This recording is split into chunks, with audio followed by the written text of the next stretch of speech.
You know, when the floodwaters tore through Kerrville, a small volunteer fire department northwest of there found itself literally at the center of that storm. And just 20 hours, they rescued more than 1,000 people. And these are swiftwater rescues no training could duplicate. And for the first time, they're sharing their story with KENS 5's Alicia Nieves.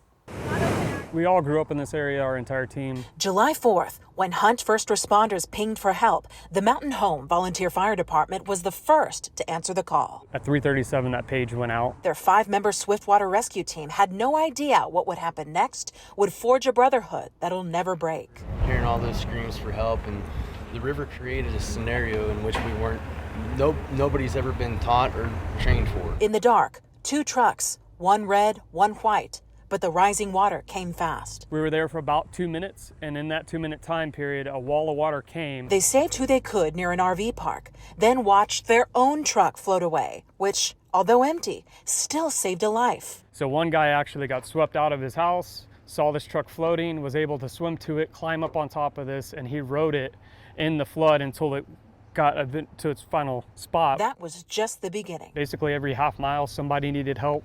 We helped people out of trees. We helped people off of rooftops. Their mission, get to Camp Honey Creek, where hundreds of girls were waiting, but their equipment gave out. Our team knew that we could make it by foot and crossing the river, but it was going to be about an 8-mile hike. With water moving at 150,000 cubic feet per second, up from the usual 200 cubic feet, their legs kept going long after their equipment gave out.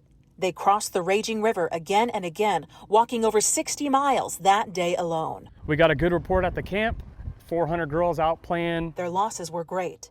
1 truck destroyed, much of their gear gone. But the lives they saved? Countless. The number is definitely over 1,000 if you consider everybody we came in contact with. Help even came from across the border. Crews from Acuña, who they trained just 2 months ago, came running to return the favor. They saw what was happening to us. They called us and said we're on our way. They've had just 2 days of rest. We went through some dark times on the 4th. As a group, that's definitely drawn the 5 of us a lot closer to Their strength is each other. I'd do it again in a heartbeat. Alicia Nieves, KENS 5. And we also learned from Alicia that team also helped with rescues at Camp Mystic, but that part of the story, that remains close to their hearts. Yeah, the department is hoping to expand their swiftwater rescue team too, and they've launched a GoFundMe to help replace their lost gear. You can find a link to that on our website at kens5.com.